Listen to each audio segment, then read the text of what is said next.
వినిపిస్తుందండి రమేష్ గారు? తెలంగాణకు ప్రత్యేక రాష్ట్రం వస్తే నీటి సమస్యలు తీరుతాయి, దీనికి శాశ్వత పరిష్కారం దొరుకుతుంది అని చెప్పాం. మరి 12 ఏళ్ల తర్వాత కూడా అదే సమస్య ఇంకా రిపీట్ అవుతూనే ఉంది, కానీ దీనికి శాశ్వత పరిష్కారం ఎందుకు లభించట్లేదు? ఇది ప్రధానంగా 2 రాష్ట్రాల మధ్య ఉన్న కృష్ణా నదీ జలాల్లో ఉన్నటువంటి నీటి లభ్యతను బట్టి మరి పరస్పరం సంప్రదించి మాట్లాడుకోవాల్సినటువంటి అంశం ఇది. అయితే ఈరోజు శ్రీశైలం ప్రాజెక్టు మీదుగా తెలంగాణ ప్రభుత్వం కూడా మరి ఏమాత్రము తెలంగాణ రాష్ట్ర ప్రభుత్వాన్ని ఏపీ ప్రభుత్వాన్ని సంప్రదించకుండా విద్యుత్ వినియోగించుకోవడానికి నీటిని వాడుకొని దిగువకి వదిలేస్తా ఉన్నారు. దానివల్ల ఏమైపోయిందంటే మరి మాట్లాడుకున్నటువంటి అంశాలపైన ఎవరికి వారు మరి వారి వాదనని వినిపిస్తా ఉన్నారు తప్ప నిజంగా మరి కింద అంటే నాగార్జున సాగర్ ప్రాజెక్టు ద్వారా మరి కృష్ణా డెల్టాకు అందాల్సినటువంటి నీటి విషయంలో కానీ, ముఖ్యంగా రాయలసీమ ప్రజలకి పోతిరెడ్డిపాడు సెక్రటరీ ద్వారా రావాల్సినటువంటి నీటి విషయంలో కానీ ప్రతి సంవత్సరం కూడా మరి వివాదాలు వస్తా ఉన్నాయి. మరి గత ఒక 5-6 నెలల కిందట సాక్షాత్తు రేవంత్ రెడ్డి గారే మరి రాయలసీమ ప్రజలు నీటి దొంగలు, వాళ్ళు పోతిరెడ్డిపాడు ద్వారా పెద్ద ఎత్తున నీళ్లు తరలించుకోపోతున్నారని చెప్పేసి ఒక అపవాదేశారు. అయితే తటస్థంగా ఉన్నటువంటి మేధావులు మరి అక్కడ ప్రాజెక్టులని పరిశీలన చేసి మరి వారు 1,00,000 క్యూసెక్కులు పోతా ఉన్నాయి ప్రతిరోజు అని చెప్పి ఆ రోజు ఆరోపణ చేశారు. అవును, 20,000 క్యూసెక్ నీళ్లు కూడా కిందికి దిగకపోవడం లేదు. సాక్షాత్తు వాళ్ళంతా కూడా మరి నిర్ధారణ చేసి రాష్ట్ర ప్రభుత్వాన్ని కూడా మరి విజ్ఞప్తి చేశారు.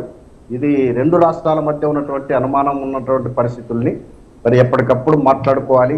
మరి ఒక చెప్పాలంటే నాగార్జున సాగర్ ప్రాజెక్టు దగ్గర మరి పోలీసు బందోబస్తు పెట్టేటువంటి పరిస్థితిని మనం చూస్తా ఉన్నాం. మరి ఇది అత్యంత దారుణమైనటువంటి విషయం. అందుకే మేము డిమాండ్ ఏదేమంటే ఇటీవల కాలంలో కేఆర్ఎంబి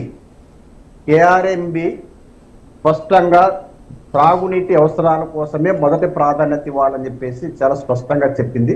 దానికి అనుగుణంగా మరి తెలంగాణ, మరి ఆంధ్రప్రదేశ్, అదేవిధంగా రాయలసీమ ప్రజలు ఈ ప్రాంతాలకు సంబంధించినటువంటి త్రాగునీటి అవసరాలకి ఉపయోగపడే పద్ధతిలో దీన్ని ఈ ప్రభుత్వాలు ఖచ్చితంగా దాన్ని పంపిణీ చేసుకోవాలని చెప్పేసి సందర్భంగా మా పార్టీకి ఉన్నటువంటి అభిప్రాయం. మరి రోజు చాలా దురదృష్టకరమైన విషయం ఏమంటే ఈరోజు కృష్ణా K7 K8 బేసిన్ కింద ఆంధ్రప్రదేశ్ కూడా చాలా సంవత్సరాల నుంచి కూడా 33-34 టీఎంసీలు నీటిని మరి వాడుకోవడానుకున్నటువంటి బచావతి వచ్చినటువంటి తీర్పునే మరి రాయలసీమకి సంబంధించిన ముఖ్యమంత్రులు ఎవరు వచ్చినా కూడా ఆ నీటిని ఎప్పుడు కూడా ఉపయోగించుకోలేకపోయారు.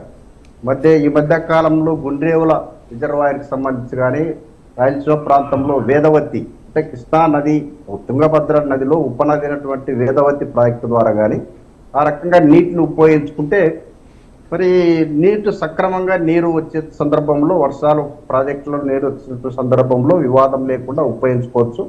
మరి మిగిలినటువంటి నీటిని నాగార్జున సాగర్ ప్రాజెక్టు ద్వారా తెలంగాణ కానీ ఆంధ్రప్రదేశ్ కృష్ణా డెల్టా సంబంధించినటువంటి ప్రాంతాల రైతులకి అక్కడ